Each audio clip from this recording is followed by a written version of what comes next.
Welcome to the 2025 Release Wave 1, What's New in Reporting for Developers. In this video, we have 4 different topics to cover: new layout features in AL, new layout features in the runtime also for users, easier development of reports with Word layouts, and some updated developer documentation. So let's dive in. So the new things you can do from AL, from VS Code, with report layouts, is that you can first of all override any choice of Excel layout multiple datasheets property that has been set on the report. You can now set that on the layout level. The second thing is that you can now obsolete a layout. Let me show you how. So here in Visual Studio Code, I have a small report AL code. You notice that I have a new layout called New Layout, and that's because I also have an old layout here that I might want to deprecate or obsolete. So let's do that first. And it's the same way as you would deprecate any other thing in AL. You simply set the obsolete tag to something. You set the obsolete state, and in this case we set it to pending. And obsolete reason, this layout is obsolete because we have something new, whatever. Obsolete tag is probably the version that you use for this. So let's put in something like 28, whatever tags you use. So that's the way you can obsolete a layout from AL. The second thing is that you can override the Excel multiple worksheets property. So here I can simply say I would like the Excel layout multiple datasheets to be set to true, even though the Excel layout multiple datasheets might have been set to false on the report. And the reason this is smart is that the default value for this property is false. So that means if you add a new layout to an existing report, you can set this Excel layout multiple datasheets, and therefore it's only your layout that will have this property, not any old layouts that you might break that customers have added. We also added some new features when you use report layouts in the report layouts page in the application. There are 3 things. First of all, you can set the Excel layout multiple datasheets on the layout level there as well as you could in AL. There's also more visibility into the properties of a layout. And finally, you can validate a layout that either that a customer or a user added, or even one that was added from an extension or an app. Let's dive in and take a look. So here on the report layouts page, you might notice a new menu called Layout. Here we have, first of all, gathered some of the old actions for layouts, but you can also see 2 new actions: Validate and Show Layout Info. Before we dive into that, let me just quickly show you, in case you want to add, or a user wants to add Excel layouts to any report, maybe the number series report here, they can set this multiple datasheets property directly when they create a new layout. So let's say test Excel. It's an Excel layout. I can choose blank layout, and then I can choose multiple datasheets and create a new layout. So that's the first feature. The second thing is that you might want to troubleshoot a layout. So here we offer, first of all, the show layout info. So that means you can ask a user to provide everything about a layout there is. The system ID is in particularly useful if you have telemetry, because this system ID is also the one that is logged to a custom dimension called layout ID there. So you can match the 2 and see which of the layouts that had a problem. You can see, of course, the type, and you can see for the last 4 parts here, who created or modified the layout, especially, and this is only populated, these properties are only populated for layouts that users import or work with, not the ones that are provided from extensions or apps. You also notice that you can see the obsolete property, if any layouts have been obsoleted, that's shown here. You can see the last modified date and the last modified by here on the list. So that's just an easy way for you to see those properties. And finally, from this layout menu, there's also this new validate action. So I can validate any layout, whether there's anything wrong. I don't have any layouts with problems, so this layout is valid. For now, for the 26.0, the first major release, it's only RDL layout that will be validated. In the next minor, we will also add validation for Word and Excel. We also made it a lot easier to work with reports that involve Word layouts. And that is both for new reports and for existing reports where you want to add a Word layout.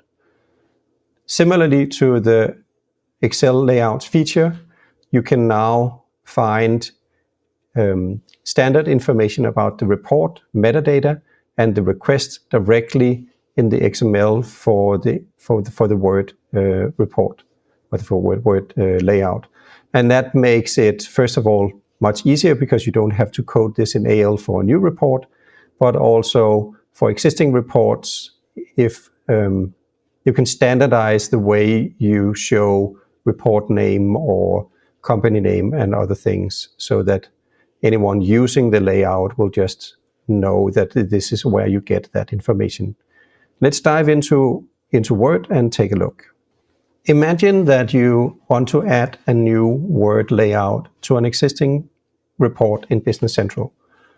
Let's take the number series report. The current version here only have one report layout, which is of type RDLC, and we want to add a more modern layout type. So let's take here and say this is number series Word, and I want to add a Word layout here, and I want to create a new blank layout.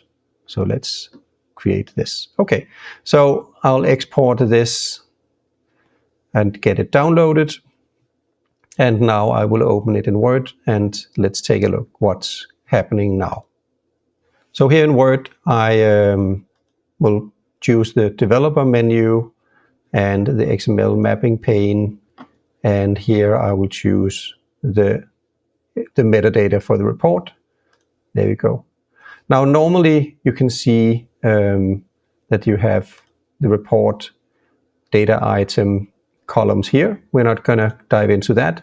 Instead, you see a new kid on the block here, BC report information. If I expand this, there are two new types of data available. The first is the metadata from the report, where it's coming from, what's the report name, the about title, about text, report help, and maybe I want to use the report name and put that here into the report layout. And the second part here is the requests metadata. Here I can see things like which environment, which company display name, which user, when the report was rendered, in which language, and also instead of the date and time when it was rendered, I can also easily get a hierarchy of year, month, day, hour, and minute. So maybe I want to see that, or I want to put into my layout the year somewhere here, maybe in the header. And maybe I want to take the month number here. And now I can construct the date and maybe the day as well. So now I can construct that in any format I like. And similarly, maybe the company display name, let's put that in as well. And of course, you would then use all the other properties or the columns from the report data set down here. But notice that the things that were previously coded here, such as company name and maybe user name and so on, you don't have to use that anymore. You can just use them in a standard fashion. So let's save this and get back to Business Central and import it and see what it looks like. Back in Business Central on the report layout page, I will now use the replace layout action and put in my new version of the layout. Here we go. And let's run it and see what happens. And hopefully we will get these new properties from these system-generated data items. So let's take a look. And there we go. So you see the report name, the year, the month, and the date. So this recording was apparently done on the 2nd of March, 2025. And this is the company display name that I put into the layout. The final part in the developer video here is about some updated developer documentation especially for obsoleting reports. So you can always go to the aka.ms/BC developer to get to the developer documentation, and then you need to go to the reporting, or you can just search for obsoleting reports. Let's try that. So I followed the AKA link for the developer documentation, and the things about reporting is here under programming in AL language, and then down here under developing reports. But we just want to find the obsolete reports, new article, so that's here. And what this is a guideline both for obsoleting report layouts, but also how you can obsolete reports in general. Now, of course, this is nothing new. As a developer, you could just put in the obsolete properties, but how do you communicate the change to a user? And that's what this documentation also is all about. How can you tell the user when they use tell me, when they use the request page, when they use the help pane, or maybe when they if they use the report layouts page or the report layout picker from the request page. So, and also there's some guidance of how you can track the usage of your deprecated or obsoleted reports with telemetry. So go check that out in the developer documentation. And in here, there's a ton of different articles about how to work with reports and layouts. So you might want to revisit the documentation in case new articles came in since last time you saw it.